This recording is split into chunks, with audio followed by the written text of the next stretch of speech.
class today. So before we get started, let's first get a recap what we talked about last lecture. So let me first give you a previously on PSC 710. Should we have some background music? Some recap, things like that. Let me do that. Okay. Let's do a previous recap. So someone can help me, give me some hint what I talked about? I kind of forgot what I talked last class. Free joint. And chain model, free rotation chain model, and rotation angle you described. Yeah, great. Great. That's what we talked about. But let me follow the timeline where we started. We started to talk about what is the physical size of polymer chain. Could it be in real life? We talked about how long if you have a fully extended polyethylene chain. Somewhere if you have about 10,000 polyethylene, right? You have about 3 micron size. And we started then talks about, if they're fully compact, it's about 5 nanometer. Then we start to jump down more specific about different chain models. And we talked about a very ideal case, which is free jointed chain in model 1, right? So in this case, all the joints between all the chains are very flexible. We get down into the last part of the class where we just touch the base a little bit about what's the physical dimension of this and how does it depend on the how many bonds around the chain, right? So we got into the conclusion that your end-to-end distance will be close to NL squared. Okay. We also talked about a little bit more realistic model, which is free rotation chain. So where you have in the case that now your bond can rotate, but it has a certain fixed angle between different bond angles, right? We haven't discussed what this will be, and that's the goal of this class, is to talk about what would be an end-to-end distance for free rotation chain. Alright, so in between, we covered a little bit about what is the concept of vector. What's the difference versus a vector versus a magnitude, or just let's call it a number. We gave the example of how, if you go to New Orleans, how you go to Houston, they're different because you now need to consider not only the number, but also the direction. Okay? And we also talked a very little bit about how different symbol means in the polymer physics class, where you would have, this is called absolute, which is basically convert a vector to a number. We call it the sum function, where basically tell you if you add everything together, that's a sum. And we have one last symbol, which is average, where you will talk about what's the average between everything in the problem. So today we're gonna dive a little bit deeper. So think about last class as you just started learning diving. Today we're gonna go really deep. We're gonna cover some of the mathematics where some of you might have trouble, but I will try to slow down as possible as I can explain in more detail how we can get this free joint chain in a physics or mathematics perspective. I'll explain where we missed is like 100 steps, how we get this simple equation. Today we're going to talk about that, and we will come to this. What's the number for end-to-end distance for free rotation chain? So that's a go for this class. All right, let's get started. I want to start talk about how vectors works again in the chain model. So let's start with again free joint chain. FJC, not the KFC. FJC. So you got several individual carbon-carbon bond where you have L1, L2, L3, L4, L5. So imagine these are free rotation bonds, and the distance between each of them is fixed as L. Okay, L is the bond length.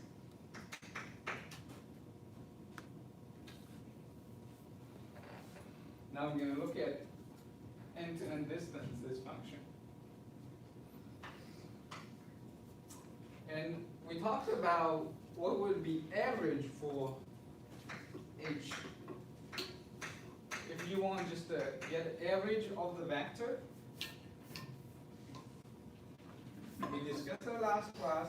For the vector, it's very simple. It's the beauty of vector is if you want to get the H, it is basically as simple as you just add all the vectors together. So you just add L1, L2, all the way to L5, right? That's the beauty of vector, and so that we talk about vector but not number. And we haven't talked to about this function, but mathematics or mathematician invented this symbol so that they can be a little bit lazy about writing, because you don't want to write this all the time. Instead of write all this everything add together, you can just use a symbol. Now I'm going to explain a little bit clear. It's basically L with a small unit on the bottom, I, and you're just going to tell it L will start from number 1 and finish at number 5. Okay? This is basically the start. This is where things is going to be end.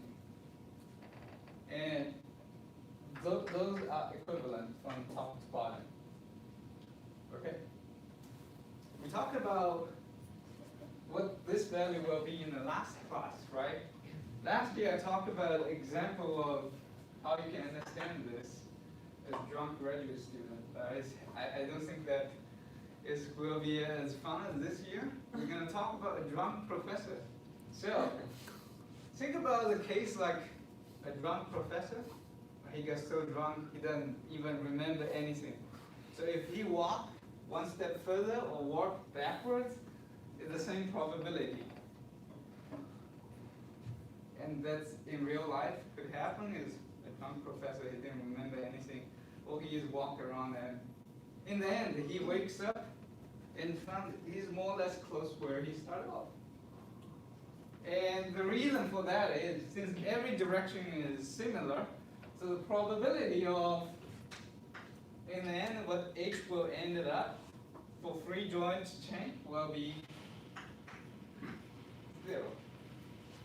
We talked about it last time. You can think about this is L1. If you add the second component is L2, the probability for L2 to be this direction throughout this circle is similar. So if you average all the possibility, it will be 0. Okay? But this is not what would be useful for the polymer physics. Oh, hold on. What happened? Is it out of battery? Let me try to reset it. Sorry about that. Come on. It's not happy.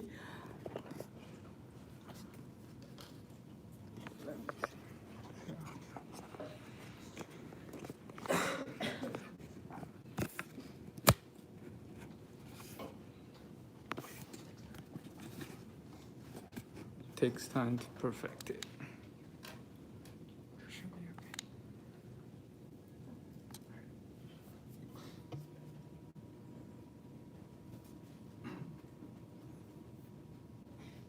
All right, we are back.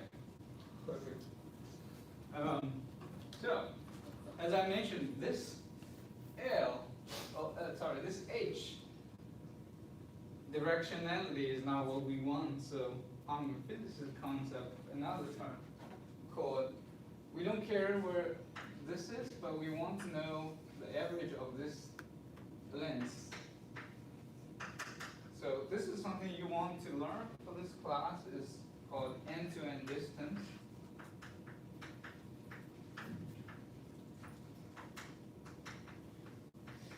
term talks about what would end-to-end would be for this particular polynomial, how far they would be away from each other. Okay? And we talked a little bit about this in the last lecture, where end-to-end distance basically will be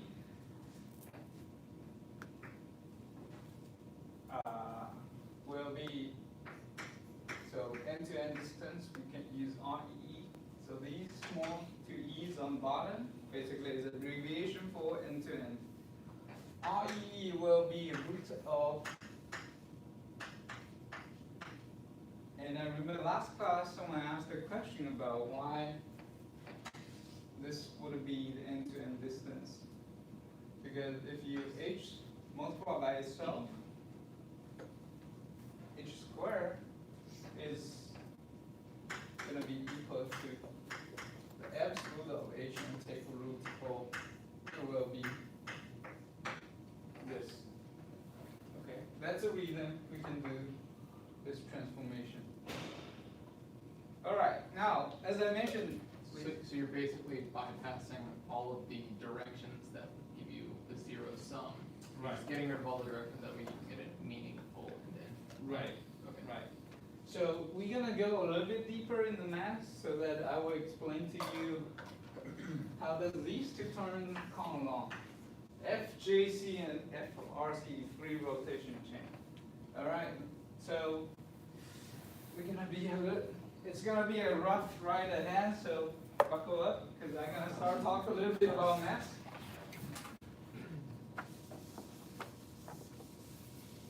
And if you have anything confuses you, don't hesitate to slow me down and say, let's talk about this, okay? So, we're gonna first got a generic term, what is this RE would be, then we will talk a little bit more details about what they would be. Let's start with a simple example.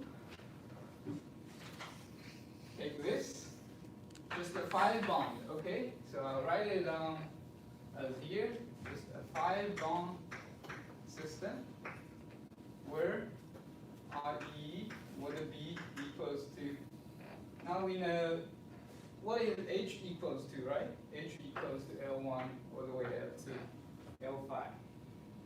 So let's plug this thing into our equation.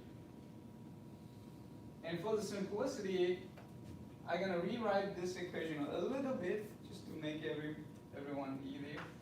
So I'll write RE squared will equals to H squared. That makes sense, right? All right. Now I can basically write as L1 plus L2 all the way up to L5. That's one of the H. I'm going to multiply by it one more time.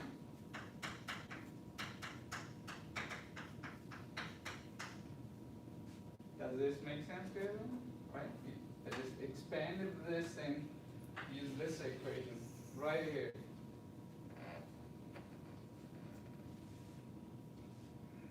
Now, this is a little bit math into this. How do you multiply the first versus second part of the equation? Where will be ended up? How many terms we would have? Think about 25. 25. Perfect answer in the back. Because we got 5 terms here. This is another 5. If you multiply by everything here, alright, I'm gonna start writing. And it's gonna be long, right? It will take up the whole this board, so I won't do that. Instead of writing everything up, you basically understand the answer will be the first one multiplied by each individual of these. The second one multiplied individual over the second bracket, right? So you're basically going to get L1 vector multiplied by L1 plus L5, right? Then add L2, do the same thing. everything adds up. You're gonna do it all the way to L5, multiply by L1, L5. Correct? So total would be 25 of them. If you add everything together, expand this equation. Does this clear to everyone? One question in the back? You just factored up the equation. Yes. So instead of write them into a long, lengthy equation, I'm gonna do a little bit differently. I'm gonna list them and arrange them into a table. So we always gotta have L11, right? L1, vector multiply L1, and the second would be L1, L2, right? The third term would be L1, L3. So very simple one. So this is we can call it 1, 1, 1, 2, 1, 3. You will also get a 1, 4 and 1, 5. And you will see what's the reason I write this way. Now you have L1, L2, L1. Alright, I'm going to quickly write all of them out.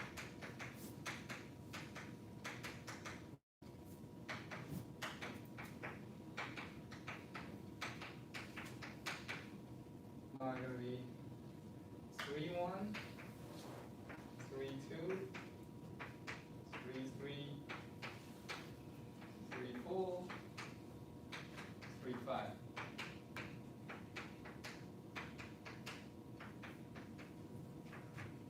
I'm going to do it 2 more times. 4, 1, 4, 2, 4, 3, 4, 4.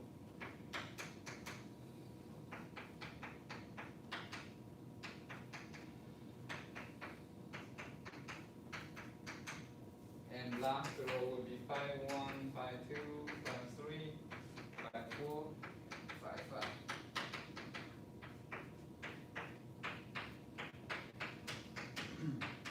Okay, so the reason I write all of them, because now there's some interesting math you can play and some interesting things. Again, this is 25 of everything we just see in this fancy equation.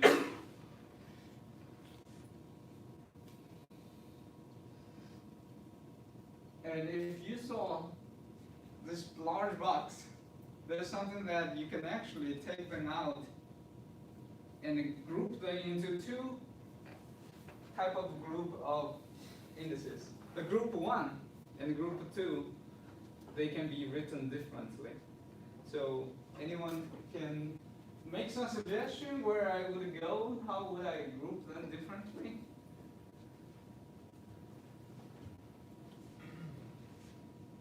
If you think about the dot, the mathematics about dot multiply, they would be different.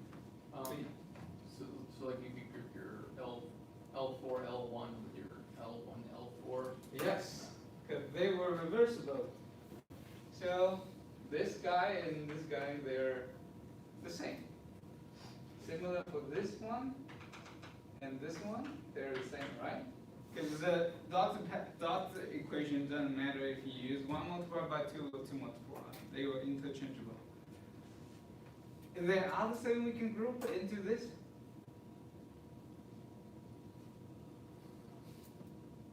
Anything else? Couldn't you consider multiplying a matrix with 5 rows by a matrix with 5 columns? And Right. That's basically it is, right? 5 row by 5 columns. Now we have 25 items in this box. We are trying to sort them into 2 categories. So let me give you a little bit hint. How about we take this row out? Is there anything special between this row? Diagonal, right? And it's multiplied itself. And if we cut this thing by diagonally, you will see this is the mirror for the bottom versus the top, right? Because they're the same. And now we can sort of, let's say, group into a group number 1, and this would be the group number 2 on this corner, right? And I can count the group 2 twice, and plus the group 1 will be everything in this matrix. And you will see why I'm doing this very sort of grouping thing, because there's some magic we can play for everything diagonally. What is it? So, we got 5 of diagonal items, right? Let's just call it L. I want to write out them first so that I can explain to you. L5 plus L5, so delta L5. And the reason for this group 1 is, if you use dot pattern, they basically will be equals to L squared 5L squared. Everyone following why I can do this? It's perfectly fine. Well, let me explain why this one would equals to L squared. And now this is a number, this is vector. And did we talk about last class? What is the dot dependence? So this would be equal to L times 2, L1, right? And L1 again. Take an absolute of that, dot to the south, multiply by cosine theta. What does it say there? 0. Cosine theta 0 is 1. Oh, here's the trick, right? So this is basically 1. If you dot it itself, it will equal to L multiplied by L multiplied by 1 is L squared. Got it? That's the whole reason we are trying to group into 2 groups, because everything in this diagonal gonna be very easy to convert to be L squared. So if we do this, we basically gonna be half 5 L squared, because we only have 5 diagonal items, right? And how about the rest? We still got 1, 2, 3, 4, 7, 10 items in here, right? We're gonna again rewrite them into another format that we can follow. Okay? So we took the easy part first. This diagonal one is most the easiest. We got it all sorted out. Then let's take a look at everything off diagonally.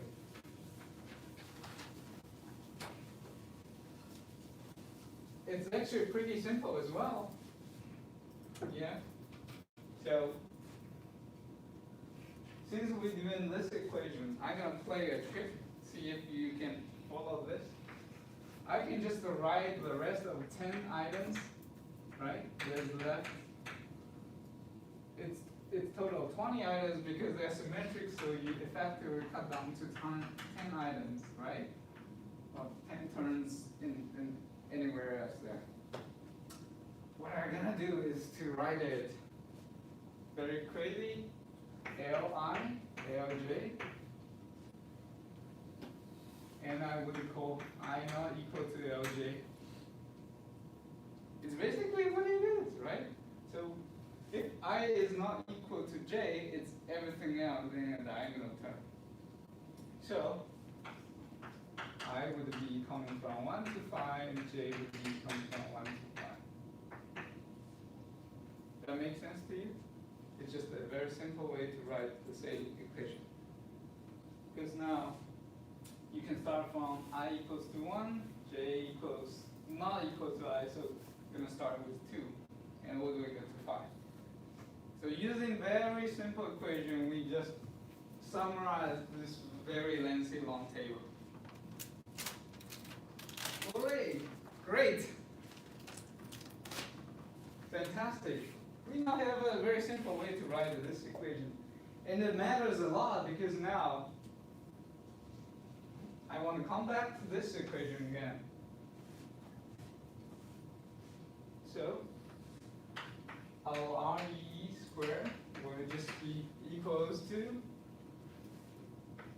in that particular case, will be 5 L squared, right? That's basically all the sins on the diagonally plus average Li Lj I not equal to j. Okay. So beauty of mathematics. You just play the trick and everything gets so clear now. You only have 3 tiny items here. Can we do something even more advanced and simpler to get everything going? Sorry, I'm missing the vector here. This is not the vector because we already converted it, right? So how about Li dot Lj? What this means is Li is the I segment of the chain. Lj is the next one. If it's not equal to itself, the average of that for free joint to chain, as you would know, if it's free joint chain, so this can move around. So the average of this is 0, right? So for 3 joint chain, this term is 0.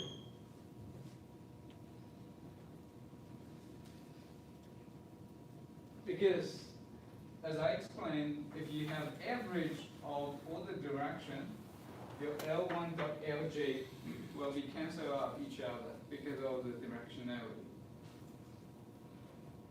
So effectively, the only term left is everything for this term, which you can write Li dot Lj. They would be I equals to j, right? Anything equals to each other, they will be left into the first term. So now, coming from this very simple 5 bond system, let's do a little bit crazy since to expand to one generic polymer chain. We no longer have 5, but let's call it, we have total of n segments.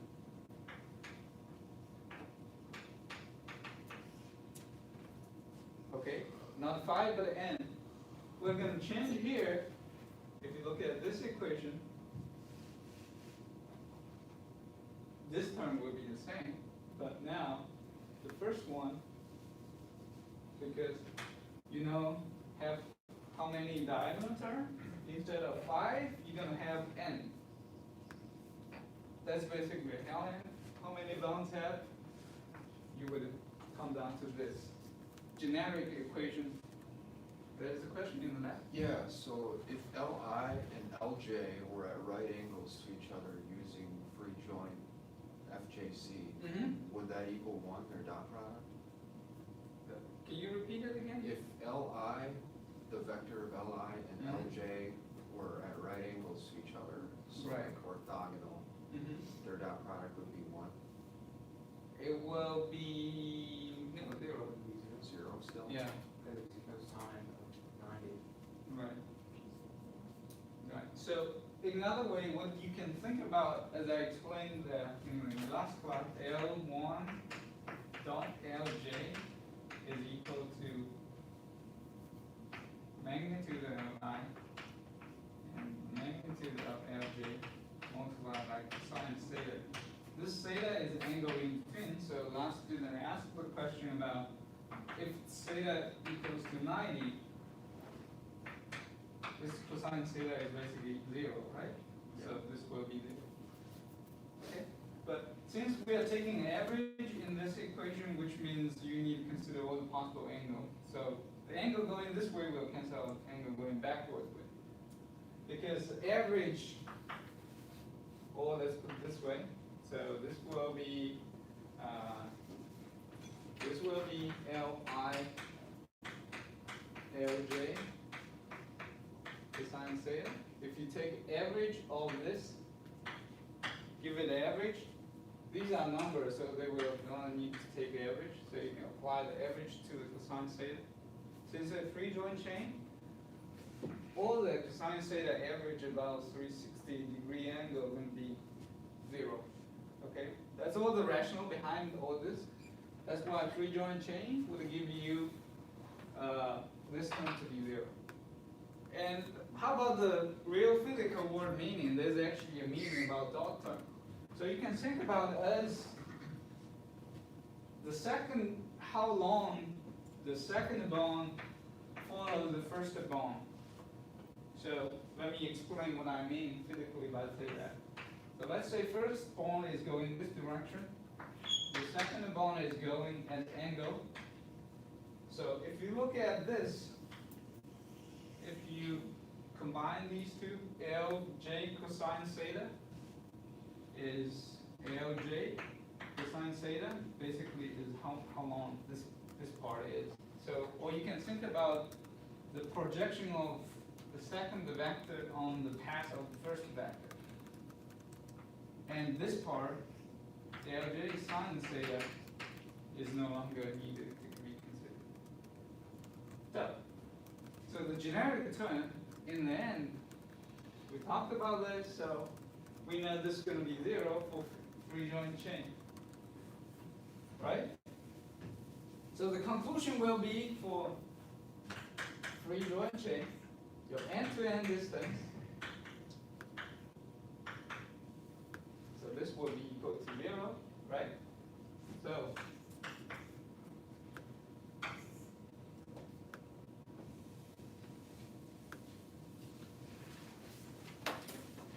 beautiful mass.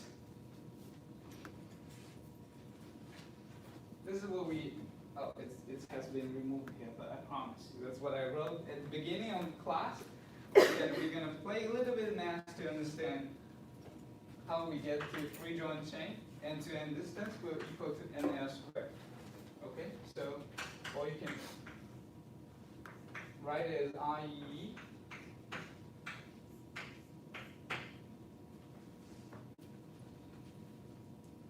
So, and think about the two length scale I talked about at the beginning of the lecture. You got a length scale about 3 micron is fully extended polyethylene, and 5 nanometer, 3 micron is fully extended, 5 nanometer is fully compact if you squeeze it. This right in between is what the polymer chain would be adopted in theta solution. And I will discuss a little bit more in more detail what the theta solution is, but it's close to what your chain will adopt in the solution state. Okay? So you can calculate how this will be. It's somewhere between 30 and 40 nanometer if you do the math. Okay? So that's more realistic for a polymer. Not fully compact, not fully extended. All right, we're going to take a break here before I start to discuss the next model, which is free rotation model, and we will take a 5 minutes break. And now, if you have a question about the first part of the lecture, just let me know. Otherwise, we will resume in 5 minutes break.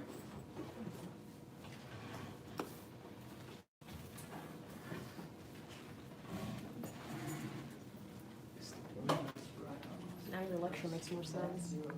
See? It's an Osmo, right? Yeah. Oh, nice. So it should be working. Yeah.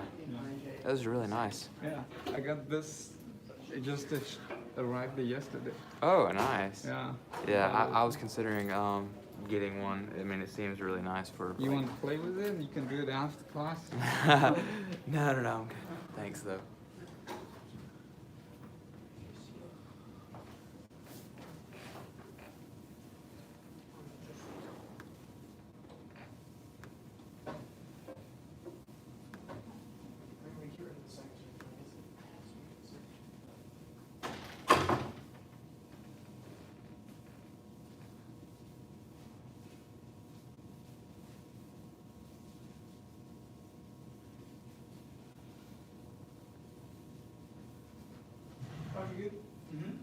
was the, so you, we showed that vector Li, dot product of Lj is equal to 0 for free joint chain model. Right. How does that let us get rid of the second term exactly? How do we get there? So that, because with that equal to 0, that is what eliminates the second term, right? Right, exactly. So this term is basically gone. Alright. And for the next model, what we talked about, the second term will not gone if you have a fixed angle. Is not gone if you have Yes, if you have a free rotation chain or free joint chain, then we're going to discuss it in the second part of the lecture, because then, as you see, theta is not, average theta is not going to be 0. Okay. It will be a value. And it turns out to be, there's a little bit of math there, but it's not complicated. Oh, Where would that be at? Okay. Candy nose. Hannah? Candy nose. Candy nose brought it to my attention. So as long as the two vectors. Certainly on Saturday, On Saturday? a football game. Oh, yeah. I'm gonna go to that tailgate that Henry's doing. Sounds like fun. Hopefully they win again. What's that? Hopefully they win again. Did they win last week? Yeah, like 55, like, by like an order of magnitude. That's crazy. Yeah. By how many furlongs? I don't know. How Furlongs many, per, furlongs per fortnight? What is that, 100,000 is 30 miles per hour? That's the one thing that I retained from last class. I lived in Perkins. Yeah. That's gonna help you with Perkins. Oh, it will. How many Definitely Perkins will. do you squat? Perkins. Isn't that like a type of beer?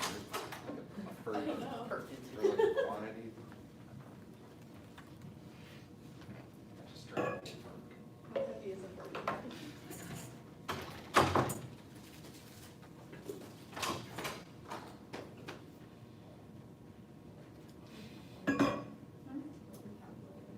So the one I had for like 8 years was Storm, finals week of my senior college, and this is the only one I have. It's really good one, so. Well, the 20. Was it also How's it candy? going? No. I was right. Nine gallons. Oh, I'm surprised you. One of the crazy. I got frustrated for butter and cheese. I had this little bag. Just with the, Oh dear. but I don't like it because it's a stick. and Yeah, it's hard to like clean it. And now like getting into it, that doesn't make sense, but okay.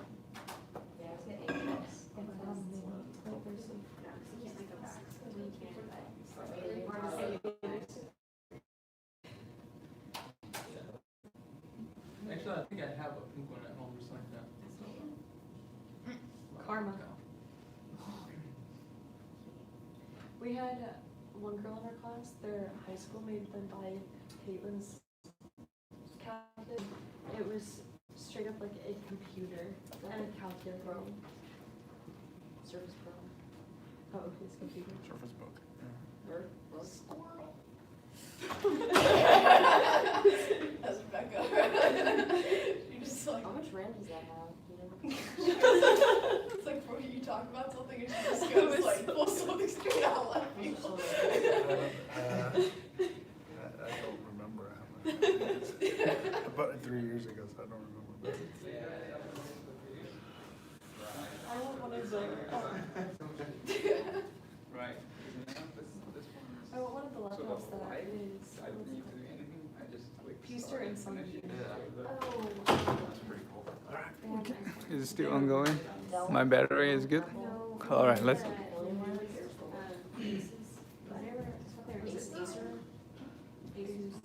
Asus.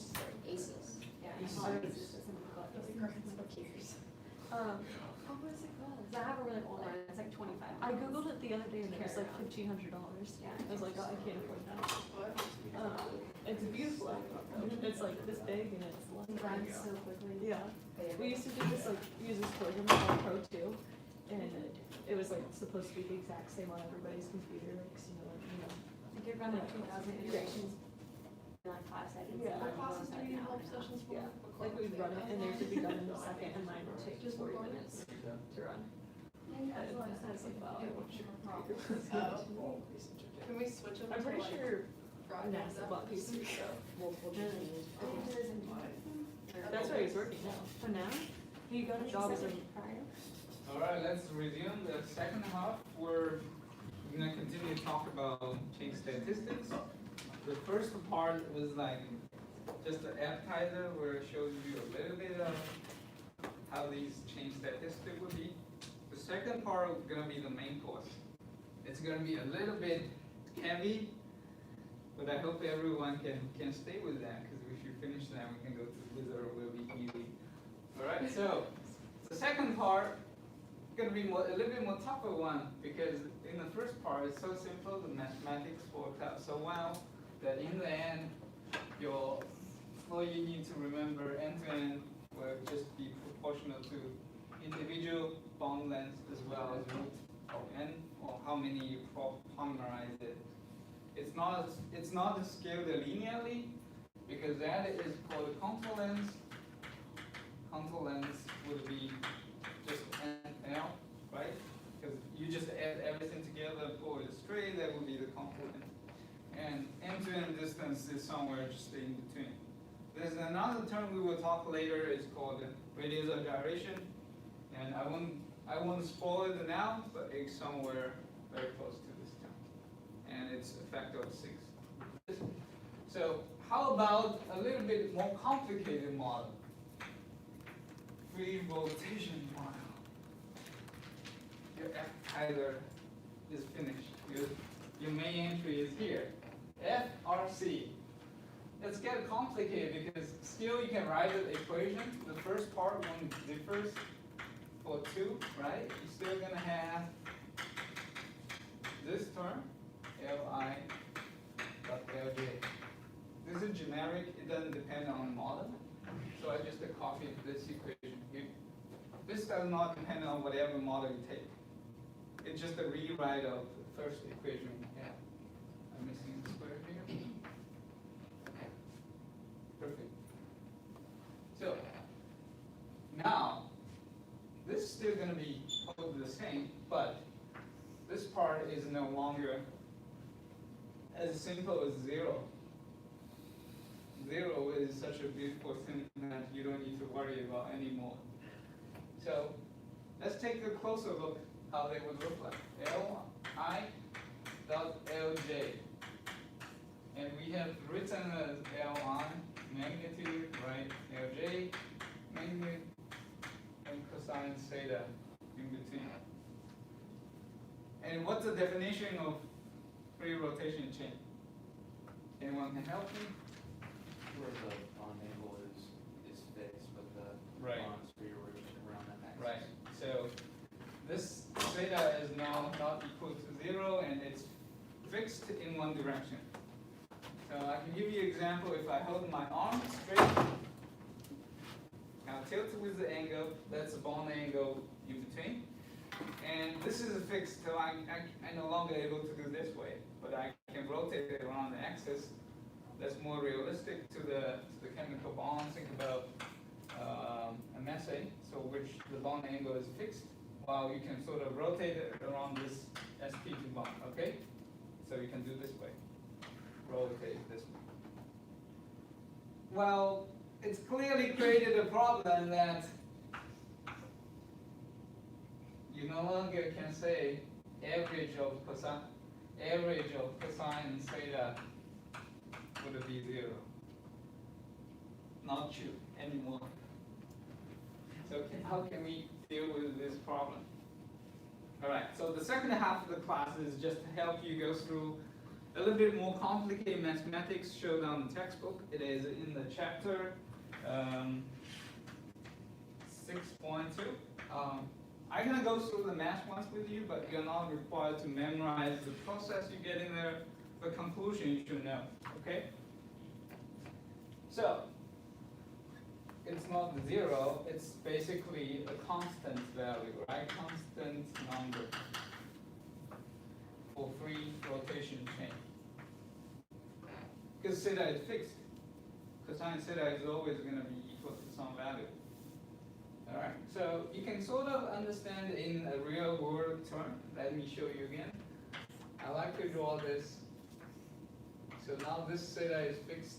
So you always have part of the last chain come projected down there.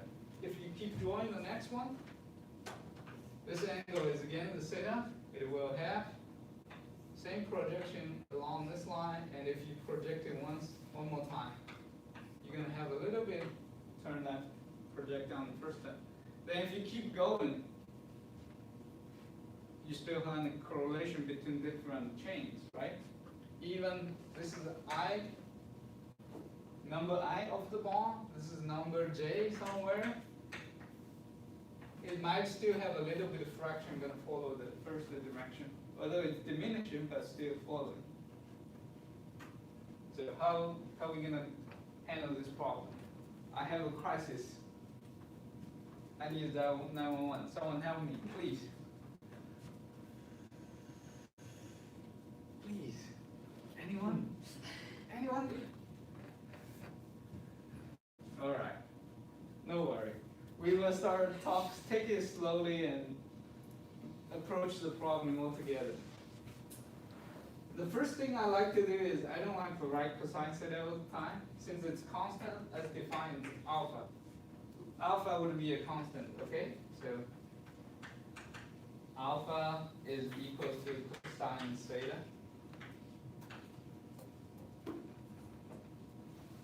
So I don't need to write cosine theta all the time. I can just write alpha. So now this basically equals to L squared alpha. If I equal I next to J, right? So in other words, if you have anything sitting next to each other, why it's important for I next to J? Because if I, J are next to each other, we're going to project it just once. So L sine theta would be how much component left following the first direction. What if you have I minus J equals 2, or there are two bonded away? So this is the basic next bond, right? I need to clarify this before I move on. So if you have two bonded away, so this is theta, this is again the theta. Someone can help me, what would be this term if I equals to J minus 2? Well, they're basically next to each other.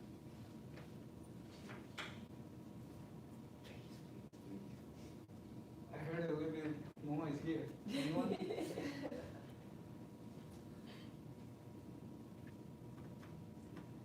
The next one. Yeah, it's very close. So you're gonna project the first to the original past, right? So this would be what I have left in terms of L cosine theta, because that's how much has been following the first bond, as we know here, right? And you're gonna also have another projection into the first bond. So you're gonna write as L squared cosine theta squared, because there's one projecting, you lost a little bit. What left is cosine theta, and you're gonna see how much crosstalk you have first insert. Does it make sense to everyone? You need to multiply by it twice. So in other words, the more, if it's free joint chain, the more your chain goes along its way, you're gonna have less projection or following what its original bond is.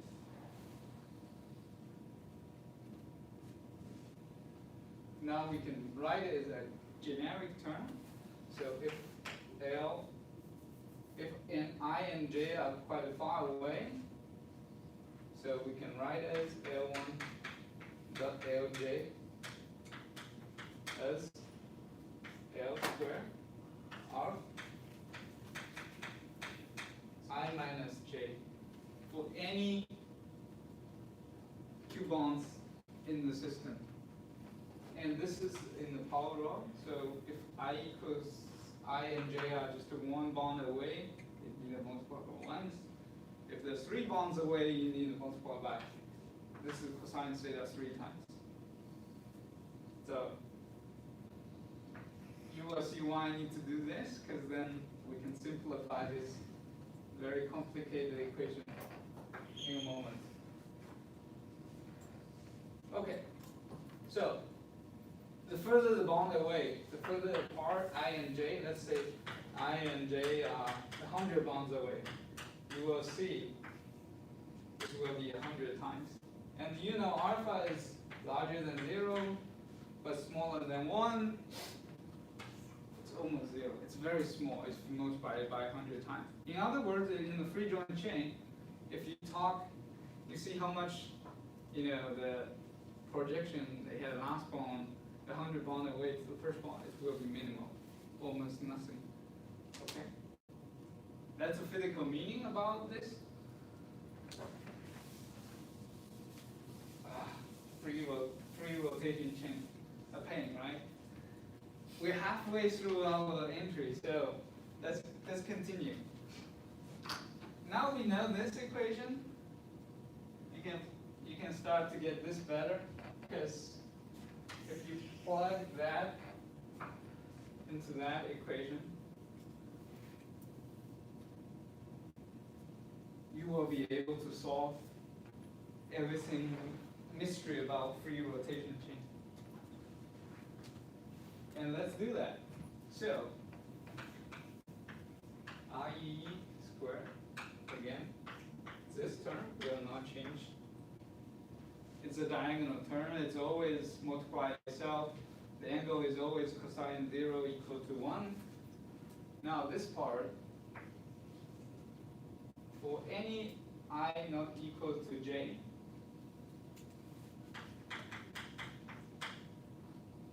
Li, right?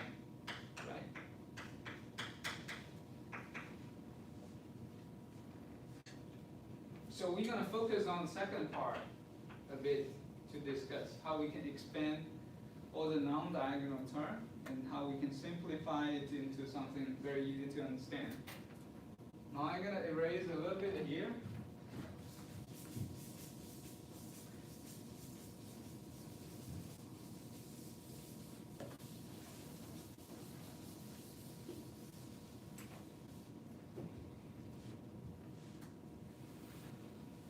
Okay, so I'm going to rewrite the term we have. I not equals to J. It's right there. And L I L J.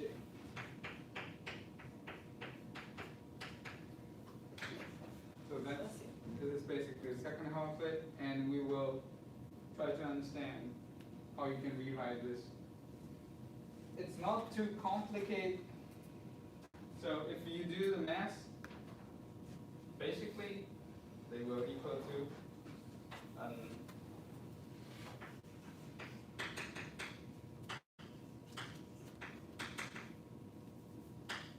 not equal to J, and it will be L squared. Right? Because we talk about, that's basically what it is. So you can, this is cosine theta, you just need to multiply it and see how far they're away using the equation right there. Any questions so far? If not, let's continue. Alright. We're going to play again some of the mathematic tricks to simplify this thing's very daunting equation. L squared is basically a number, so we don't need to worry about at this point, right? It's just a L multiplied by L, so you can take this thing out and just worry about what's the value about this term. And if you realize I minus j, take it absolute, it's symmetric. If you remember the diagonal matrix we draw, it's symmetric from top, bottom left to the top right. So you further simplify it by defining a term for the k,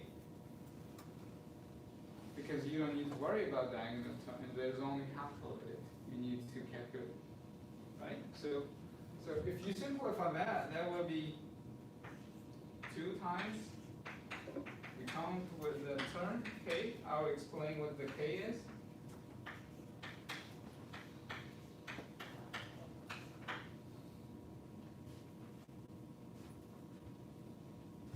I'm going to draw you the diagonal imaginary term. So we only need to count everything here, right? And you only need to count it once. So what I did is just replayed this one. What we need to count is first one, then second, then 3 of them, then 4 of them, then add everything together.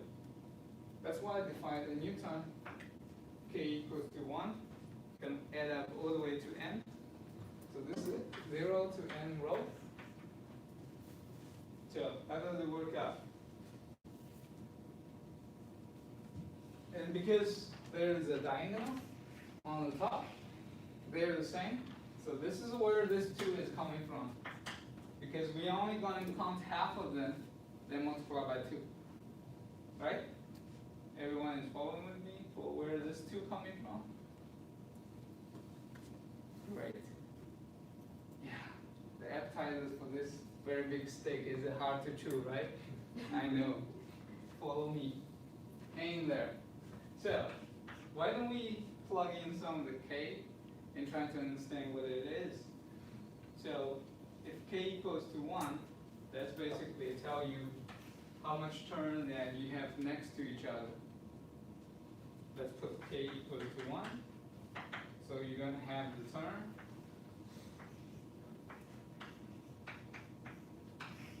Right? If you put the k equals to 1 here, that's basically telling you all the terms next to each other, how many of them. So you can see L, I, N, L, J, they're next to each other, going to be this row. Right? Make sense? L, I, and J are just one number apart each other, going to be sitting next to here. Because this is L21, L2, L31, L32. And this will be 4-3, this will be 5-4. So anything that just the one number away will be all concluded here. And you have total number of n minus 1. Right? Because if you count from top to bottom, it's total of n. You take away the first one, you're only left with n minus 1. How about k equals 2? You're going to equals to, right? If we put k equals 2 here, that's what you would get. And its physical meaning about this is L squared with alpha 2, n minus 2. So you basically now start count this row, anything like 3, 1, 4, 2, blah, blah, blah. So basically it tells you L4 bond, L2 bond, how much they are away. They are 2 bonded away. That's where this alpha 2 is coming from. And total number of them is n minus 2. If you do this all the way, then you can count everything. Are you saying your column K is this way, like across the diagonal middle? Oh, K is not a column. K is Okay. just a constant. A new constant we put in is not related to I and J at all. So still, this is going to be L, I, J, right? I is the first term, J is the second term. K is just a new constant we put in. K is not related to I and J. I thought K was related to the relationship between I and J, so how far J. Right. Right, Okay. exactly. So K is it? K equals the absolute value of J Oh. minus I. Right, right. The furthest distance between J and I, exactly. Okay, so So basically this equation is a summary of all the terms of diagonally. We sum everything together into this beautiful equation.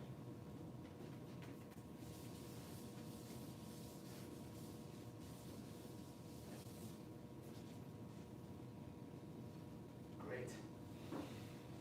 70% all done. We're very close, okay? So, nk, why don't we expand them? So, you can expand this equation to be two parts, right? This will be one part, and this together with k will be second part. Make sense? So let's do that. You're gonna still have the 2. You're still gonna k equal to 1 and minus 1. You're gonna pull the n out. That's the first part of it.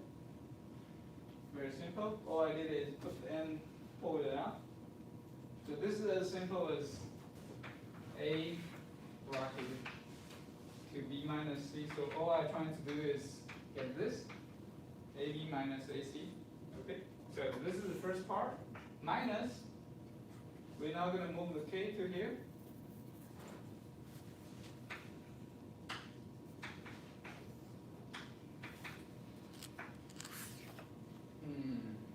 K L squared.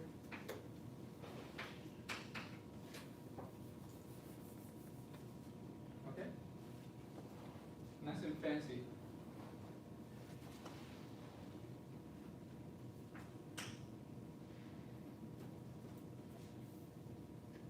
So now we're going to solve what is this equal to, what is this equal to, then we are done for the free rotation. Simple.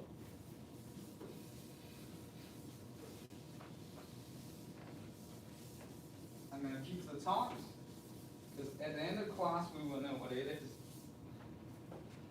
So, this sounds very complicated. So, what part is constant and what is not? Let me rewrite this. So you will have 2, right? K equals to 1, 2, and minus 1, and L squared, alpha k. So n L squared is constant. What left is not constant, it's just a k. So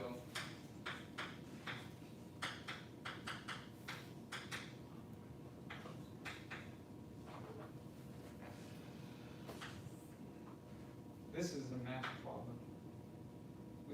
We should have a mathematics professor to teach you this part, right? But unfortunately, I have to teach you. So I did a crash study last night, and I think I understand what it is. I'll explain to you this very complicated crazy equation. How does this equal to? All right. So follow me.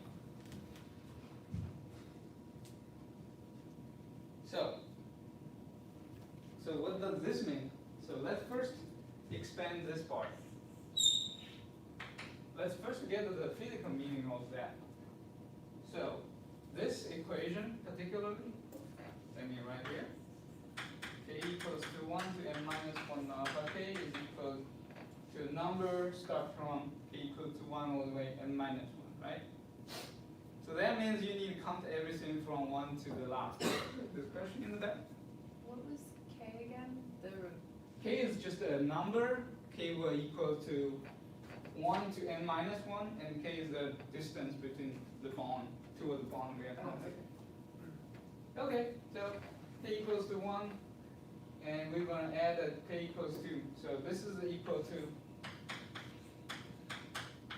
if I write this, you will see it's very simple, right? This fancy, complicated equation is basically you want to add all the terms together. And this will be magically become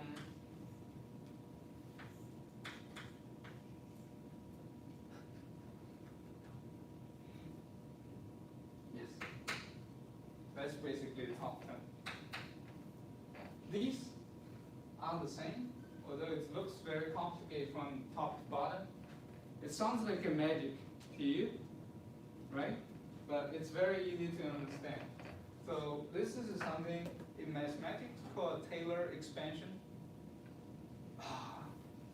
This very famous professor, probably a Taylor, and he made it, and he had a couple of drinks and he published because it's got named after me. And indeed it is named after this particular person. But from a normal person perspective, how would you understand this? It's actually easy to understand if you do it reversibly. So what do I mean is,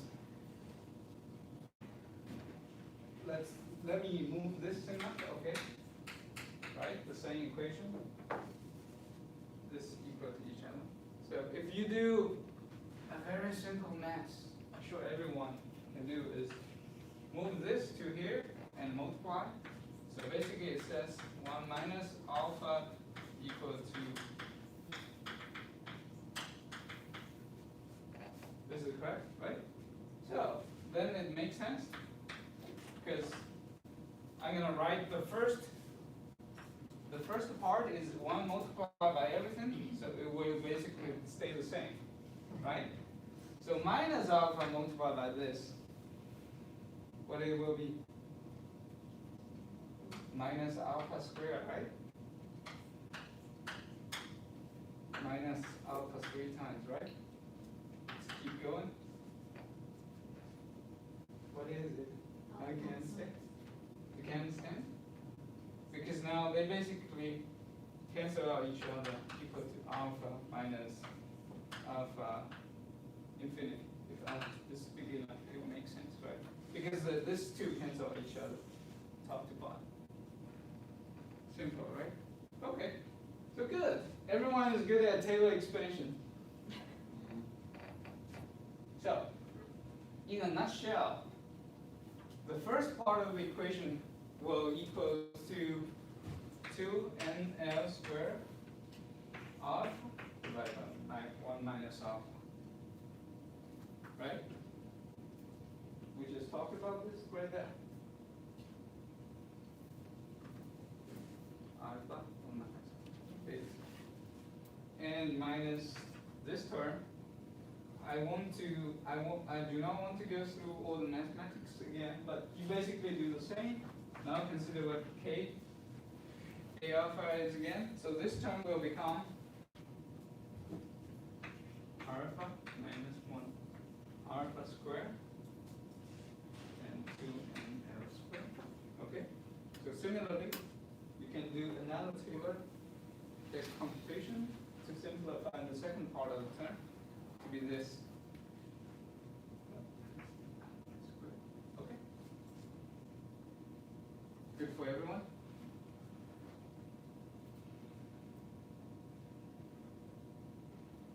Let me make sure. Yep. Okay, so now, how does everything add together now? We're going to put everything into this very complicated equation and add everything up. The complicated equation is right here, right? So for free rotation chain, we're just going to put everything in and get a final answer. Let's take this slow break. Make sure everyone is catch up in this part. Why is the denominator in that very last term squared? If you want, we can go through a little bit in more detail. So let's go through it one more time. I didn't talk about how we actually, because there's one more k term here. If you do Taylor expansion for, if you do the Taylor expansion for this term, this will equal to, and if you look at this part, it's basically a Taylor expansion for k, alpha k.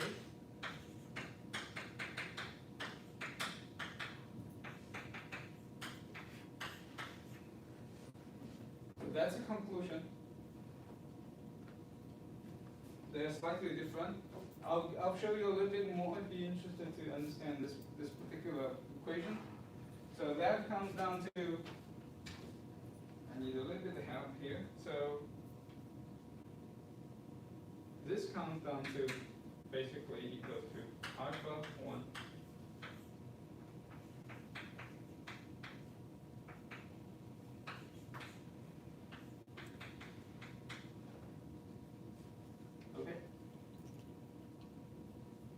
what differs is basically the torque. Okay? But it will not matter in this particular equation because while you do free rotation chain, you will realize this term will go away because there's n term in front of it, which we will talk about in a minute. Alright, everyone is following in this part how we did this very crazy Taylor expansion, get the number. So we are very close to finish the last piece. It's just gonna be one more cut for our stake, we are done. Good? Alright, let's enjoy the last cut.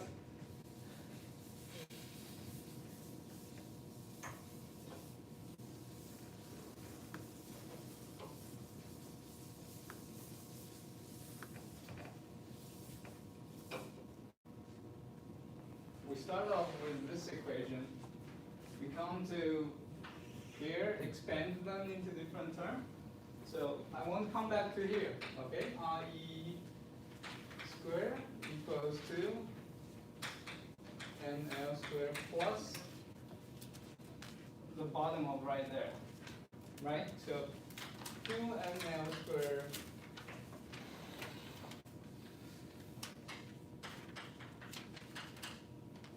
there's another 2NL squared.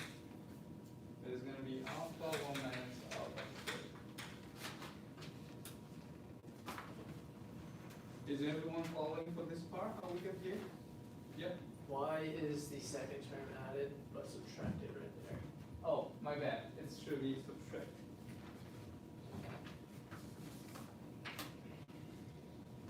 Okay? Good call.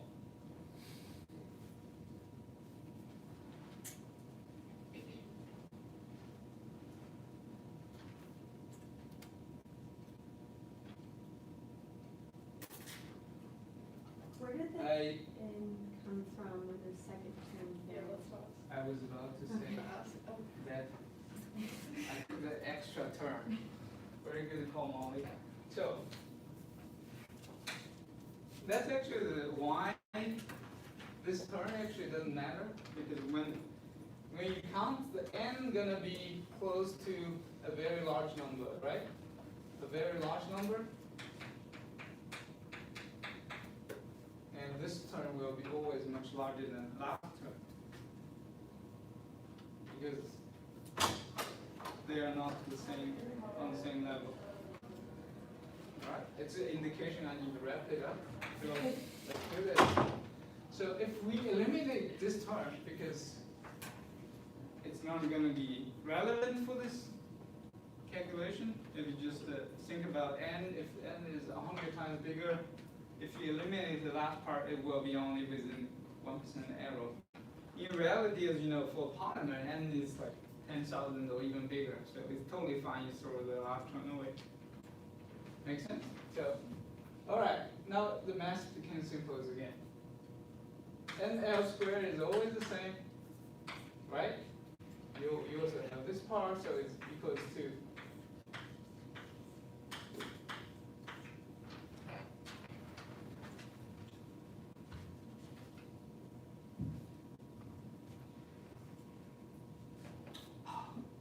such a beautiful mathematics. I know I hate to see this long equation. This is the better, isn't it? So let's combine these all together. NL squared. So this will be equals to 1 minus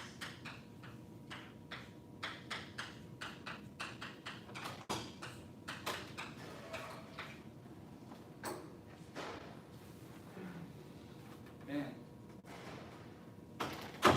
That's where the free rotation chain tells you what the end-to-end distance is. And alpha is basically equals to cosine theta. So in other words, you can change this to cosine theta.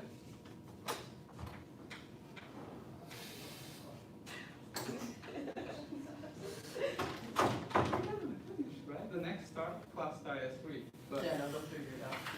yeah. So that's a beautiful end of free rotation chain. Shows you what is the value of end-to-end distance. And anyone can remind me what is free joint chain for the end-to-end distance again? And what's the difference is basically the second term, right? That's coming from the fixing angle is affecting it. And how much of real physical effect it had on the polymer chain? As you know, this term it will be between 0 and 1. And so the bottom part will be, this will be again between 0 and 1. This will be a little bit larger than 1. So in the end, this will be larger than NL squared. The actual end-to-end distance would be the square root of that whole. Right, right. Okay. Yeah, So exactly. REE is the actual. Root end- of that. Yeah, okay. Yes. So we are right as IE squared, just for For simplicity. simplicity. You know, I don't need to write this root square all the time. But you got the idea, the physical meaning is when we consider the angle of the bond when it's fixed at a certain angle. What translates in real meaning is your polymer will be more rigid. So the same amount degree of polymerization and will translate to be a bigger polymer chain in the physical world. And how big this is, people actually, I think physicists are lazy, so they define a term, which we'll cover in the next class. This is called characteristic ratio, which we will talk a little bit more in the next class. So let's wrap it up. The entry is finished. We didn't have time to go into the dessert, so we'll do it next time. So let's recap for this class. What we did in this class is we had a little bit more in depth compared to the first class. We talked just at the very beginning how free joint chain works. This class we dived into the math, understanding what is free joint chain, and we also played and everyone survived through the complicated math to understand free rotation chain is in the end. The physical meaning of what a free rotation chain is. So for the next class, we're going to go into the next chapter, talks about inter-rotation chain and relate to the mathematics. Please take a look at the chapter 6.3 in your textbook. Okay, so that will be it.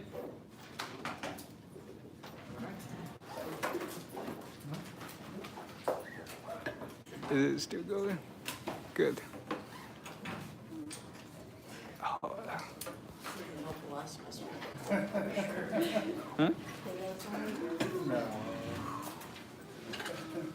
Wow, so that's where all these terms come from. Cool.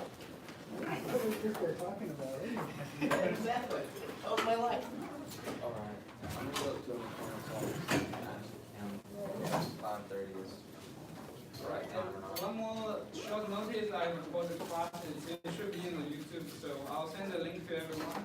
If any part of the explanation was not clear.